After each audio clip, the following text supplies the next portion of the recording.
Bonjour à tous, ravi de vous retrouver pour ce dernier numéro des programmes de l'été. Pour commencer, je vous propose aujourd'hui de partir à la découverte d'Alain de Benoist, journaliste et philosophe. Alain de Benoist est également l'animateur de l'émission Les idées à l'endroit. Il est interrogé par Pierre Bergerot et se livre au jeu du portrait personnalisé. Et pour ce Zoom d'été, nous sommes avec Le Cerveau, la bibliothèque ambulante de TV Liberté. J'ai nommé Alain de Benoist. Bonjour monsieur. Bonjour. Alain de Benoist, pour aider nos téléspectateurs à mieux vous connaître, est-ce que vous pouvez revenir sur votre parcours professionnel, votre parcours personnel?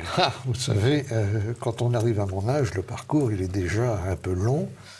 J'ajoute que j'ai publié un livre de mémoire il y a 4 ou 5 ans, qui s'appelle Mémoire vive, qui est paru chez Bernard de Fallois, dans lequel je raconte à la fois ma vie personnelle, mon itinéraire intellectuel, de façon assez détaillée. Maintenant, si on veut résumer tout ça, disons que, ce qui ne surprendra personne, je suis quelqu'un qui, depuis plus de 50 ans, lit, écrit et publie. Alors, je fais de nombreux livres, de nombreux articles, de nombreux entretiens, je participe à des colloques, des conférences. Alors on peut appeler ça écrivain, philosophe, conférencier, théoricien même, peu importe, mais enfin voilà, je suis quelqu'un qui s'est consacré tout entier aux idées, à essayer de dessiner une conception générale du monde, qui s'intéresse à l'histoire des idées en particulier et également à la philosophie politique. Voilà. Alain de Benoist, vous êtes connu par nos téléspectateurs comme étant l'animateur de notre émission Les idées à l'endroit. Est-ce que vous pouvez présenter le concept de cette émission, éventuellement nous dire quels sont les meilleurs moments, les meilleurs souvenirs que vous avez de cette émission? Alors, le titre de l'émission, d'abord, que j'avais proposé à Martial Bild lorsqu'on avait convenu de prendre cette initiative, c'est le titre d'un livre que j'ai publié il y a déjà longtemps, en 1979. Donc, un petit clin d'œil à ceux qui avaient pu le lire dès cette époque. Mais le titre dit bien ce qu'il veut dire. C'est une émission que je fais maintenant donc depuis plusieurs années, pas assez souvent aussi souvent que je le voudrais, qui est consacrée aux idées en général, à l'histoire des idées, à présenter au public de TV Liberté des personnages, des théoriciens, des penseurs, des philosophes qui ont joué un rôle important dans l'histoire de la pensée française et européenne. Je peux présenter aussi des courants de pensée, des thématiques, et par ailleurs, j'essaye de tenir compte de l'actualité, des livres qui sortent et qui vont mettre en vedette ou en lumière tel ou tel auteur important. Alors, il y a eu plusieurs dizaines d'émissions. J'essaye toujours d'avoir, si c'est possible, 3 ou 4 invités, et éventuellement d'avoir des opinions différentes. Hein, c'est pas du tout le chef d'orchestre où tout le monde joue la même partition. Vous étiez d'ailleurs une fois opposé, c'est un bien grand mot, mais vous aviez invité Michel Onfray, homme de gauche. Oui, mais alors je peux dire que Michel Onfray, j'étais très content d'abord de le faire venir à TV Liberté, ce qu'il avait accepté tout de suite, parce que c'est un homme qui a l'esprit libre et courageux. C'était une émission sur Proudhon. Et comme j'aime beaucoup Proudhon, Michel Onfray aime beaucoup Proudhon, on ne peut pas dire qu'on se soit opposés.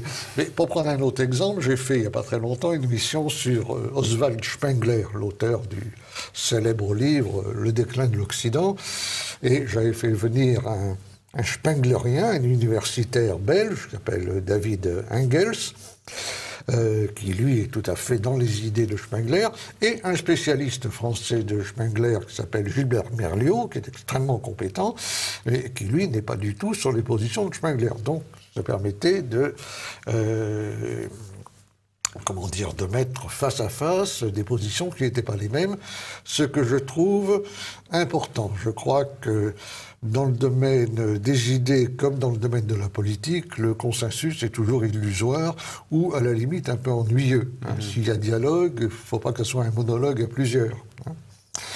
Alors, les bons souvenirs, bon, il y a plein de bons souvenirs. En général, ces émissions se sont bien passées. Je crois qu'elles ne sont pas ennuyeuses. Elles peuvent paraître aborder des sujets un petit peu austères, mais on le fait toujours de façon vivante. On a fait une émission sur Joseph de Maistre, une émission sur Maurras, une émission sur Julien Freund, une émission sur Carl Schmitt, une émission sur la géopolitique, sur Proudhon, on en parlait, sur Dumézil et les Indo-Européens, et puis il y en a évidemment bien d'autres. On avait fait une émission très, très sympathique sur les avatars du néo-féminisme actuel. Il y avait Elisabeth Lévy qui était venue, il y avait Béatrice Levet, il y avait Ingrid Riocreux. Donc là aussi, c'était un concert féminin, concordant sur beaucoup de points, mais en même temps aussi un peu divergent, d'autant plus que Elisabeth Lévy a toujours un dynamisme formidable, un talent extraordinaire.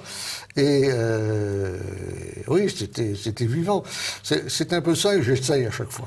Hein. C'est-à-dire que sur des sujets réputés austères, qui en fait ne sont pas spécialement austères, simplement pointus, on va dire. C'est des livres, oui, pointus si on veut, enfin c'est des livres d'idées, des idées. On apporte d'abord un contexte historique, une explication, pourquoi est-ce qu'on parle de ces auteurs-là, en quoi est-ce qu'ils sont intéressants, qu'est-ce qu'ils nous apportent aujourd'hui, et puis montrer que il y a tout un tas de personnalités qui écrivent sur eux, qui s'y intéressent, qui sont compétents pour le faire, et qui sont prêts à en débattre librement. Alors je crois que c'est à peu près sur TV Liberté la seule émission de ce genre. Hein, il y en a d'autres tout à fait passionnantes, mais sur d'autres du débat intellectuel pur. Oui. Le débat intellectuel, moi je suis ravi de pouvoir animer cette émission sur TV Liberté. Ma seule petite tristesse, c'est que je vois bien que ce qui est possible sur des TV Liberté ne l'est pas beaucoup, dans beaucoup de cadres, hein, surtout dans ce pays par gros temps de politiquement correct. Hein. Il y a des pays, je cite toujours l'Italie, parce que c'est un pays où je vais souvent et que j'aime beaucoup, on peut débattre beaucoup plus facilement, l'Angleterre aussi. Bon, c'est jamais parfait, il y a toujours des pesanteurs, des cabales et ceci, cela, mais malgré tout, il y a des endroits où on peut parler. En France, c'est très difficile. On pouvait encore il y a quelques années, je vous avais vu il y a quelques années sur la 3, l'émission de Monsieur Tadei, ce soir Frédéric Tadei, ce soir au jamais, heureusement, je vous invite plus. Maintenant. Ah ben si, oui, sur RT maintenant. Non, oui. Sur RT, oui. Frédéric Tadei, depuis qu'il a repris son émission quotidienne sur RT, il m'a invité 3 fois. Hein, la semaine dernière, il y a tout juste 8 jours, j'étais en débat avec Chantal Mouffe à propos du populisme de gauche, dont elle est la grande théoricienne actuellement. C'était passionnant. J'ai Tadei. On peut parler longuement. Le but n'est pas de livrer un match de boxe, de se livrer à des polémiques. Est-ce que vous pensez qu'il avait eu, à un certain moment, l'interdiction de vous recevoir? Et vous avez reçu une fois, je me souviens. Est-ce qu'il y avait eu une liste noire, la fameuse liste noire? Je ne crois pas beaucoup à ça. C'est un peu conspirationniste. Simplement, Tadei était un peu sous surveillance, c'est vrai. Et d'autre part, son émission n'a cessé de fondre au soleil. Hein. Il avait une émission très regardée sur la quotidienne. Puis après, on lui a dit, maintenant, ce sera seulement hebdomadaire. Hein. Quand vous passez de quotidien à hebdomadaire, automatiquement, vous réduisez la palette des gens que vous pouvez inviter. Hein. Et il a repris sa liberté, ce dont je suis enchanté pour lui et pour nous, parce que c'est quelqu'un vraiment qui comprend ce que c'est que les débats, qui laisse les gens s'exprimer et qui ne fait pas du tout ce qu'on voit ailleurs, où on cherche à faire des clashs pour faire du buzz, n'est-ce pas? Bon, comme je suis totalement indifférent au clash et au buzz, je me trouve très bien ici, mais je me trouve parfaitement, bien sûr, à TV Liberté. Venons-en, Alain de Benoît, à votre questionnaire personnalisé. On a une petite dizaine de questions à vous poser. À l'âge de 10 ans, pendant votre petite enfance, quel métier rêviez-vous d'exercer? Je vais vous surprendre certainement, parce qu'à 10 ans, je trouvais que ce serait très bien d'être prêtre. C'est vrai comme j'étais très jeune, un peu naïf, et déjà dans l'absolu, je comprenais mal qu'on puisse être catholique sans vouloir être prêtre. Ça me paraissait faire les choses à moitié. Si vous étiez catholique autrefois, Alain de Benoît? J'ai été élevé de façon très catholique. Bon, ça n'a pas duré, il faut bien le dire. Ce n'est pas un mystère. J'ai eu plusieurs vocations. J'aurais beaucoup aimé faire de la sculpture et de la peinture, mais peut-être plus encore de la sculpture. Je m'y suis essayé, mais ça n'a pas duré. Ma première vraie vocation, c'était... Vous êtes un homme de la Renaissance. C'était le cinéma. Je voulais faire l'Institut d'études cinématographiques. Et puis, le destin, par les cliquets dont il a le secret, on a décidé autrement, mais enfin non. Pour parler sérieusement, je n'ai vraiment jamais envisagé de faire autre chose que d'écrire. Même à 10 ans, à 10-11 ans, je faisais des poèmes, j'écrivais des nouvelles, j'écrivais des pièces de théâtre. Bon, tout ça n'est pas destiné à émouvoir la postérité, bien entendu, ça valait sans doute rien du tout. Mais j'écrivais. La seule bifurcation que j'ai faite, c'est que, après être passé en classe de philo, je me suis orienté vers les idées, la philosophie politique, alors que ma vocation première était plus la littérature pure. Et ça m'arrive de le regretter, de ne pas avoir poursuivi dans une veine purement littéraire qui m'aurait sans doute emmené tout à fait ailleurs. Mais bon, voilà. Un symbole de liberté pour vous, Alain de Benoît? Symbole de liberté, je pense que je ferai une réponse, ce qui vous paraîtra peut-être un peu banal, mais la liberté pour moi c'est la nature. C'est la nature vierge, c'est la nature pas trop domestiquée.